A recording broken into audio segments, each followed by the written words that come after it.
Israel makin kacau, militer bersama rakyat melawan pemerintah.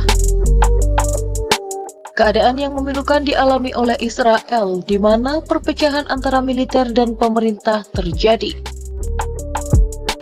אנחנו במלחמה, אתם מבינים את זה מהיום הראשון, זה יהיה תהליך ארוך. Militer Israel memprotes keputusan kontroversi yang diambil pemerintah dalam isu yang terjadi. Protes pasukan militer termasuk pilot tempur dan unit pasukan khusus telah menarik perhatian dan menimbulkan kekhawatiran dari kepala pertahanan bahwa protes berisiko membahayakan keamanan nasional. Bisa saja para militer itu membelot dan menjadi bom waktu atas Israel itu sendiri. Keadaan Israel belakangan ini memasuki fase yang sangat kritis. Konflik bersenjata dengan Palestina telah berlangsung selama beberapa waktu, dan sekarang negara itu harus menghadapi perpecahan internal yang semakin meruncing. Militer dan pemerintah tampaknya berada di ujung tanduk, dan ini adalah situasi yang menuntut perhatian serius. Perpecahan antara militer dan pemerintah adalah sesuatu yang sangat jarang terjadi di negara demokratis seperti Israel. Militer yang biasanya tunduk pada pemerintah sipil sekarang terlihat melakukan tindakan protes yang sangat tidak biasa.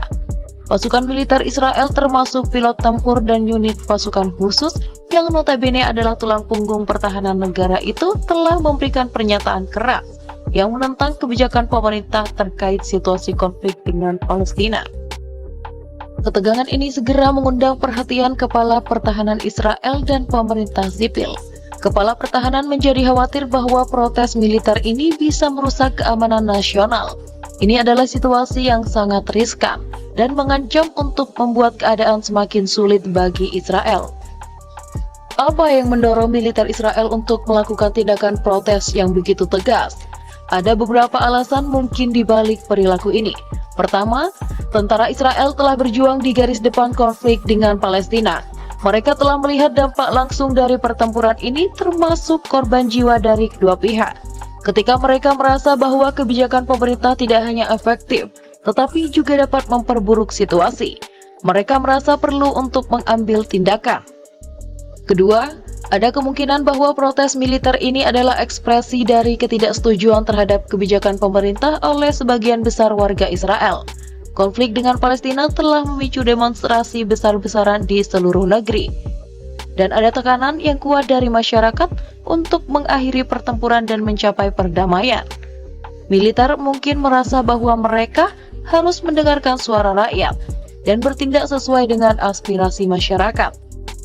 Ketiga, protes militer ini dapat mencerminkan perasaan frustasi atas ketidakpastian dan ketidakjelasan dalam kebijakan pemerintah terkait konflik ini. Israel telah berusaha untuk menjaga keamanan dan menanggapi serangan dari Palestina, tetapi situasi tetap tegang. Militer mungkin merasa bahwa pemerintah harus memiliki rencana yang lebih jelas dan efektif dalam mengatasi konflik ini. Namun, perpecahan antara militer dan pemerintah adalah sesuatu yang sangat berbahaya. Ini dapat mengganggu stabilitas negara dan membahayakan keamanan nasional. Kepala Pertahanan dan pemerintah harus segera mencari jalan untuk meredakan ketegangan ini dan mencapai konsensus dalam menangani konflik dengan Palestina. Krisis ini juga memunculkan pertanyaan yang lebih besar tentang masa depan Israel. Apakah negara ini akan mampu mengatasi perpecahan internal ini dan mencapai perdamaian dengan Palestina? Atau apakah konflik akan terus berlanjut mengancam stabilitas di wilayah tersebut? Selain itu, reaksi komunitas internasional terhadap situasi ini juga akan sangat penting. Mereka harus mendukung proses perdamaian dan membantu meredakan ketegangan di Israel. Konflik ini adalah masalah global, dan solusinya harus melibatkan semua pihak yang peduli akan perdamaian dan stabilitas di Timur Tengah. Dalam situasi genting seperti ini, kepemimpinan dan kemampuan negara untuk menjaga kestabilan dan perdamaian menjadi sangat krusial. Semoga Israel dan Palestina dapat menemukan jalan menuju perdamaian yang adil dan berkelanjutan. Dan semoga konflik ini segera berakhir untuk kebaikan semua pihak yang terlibat.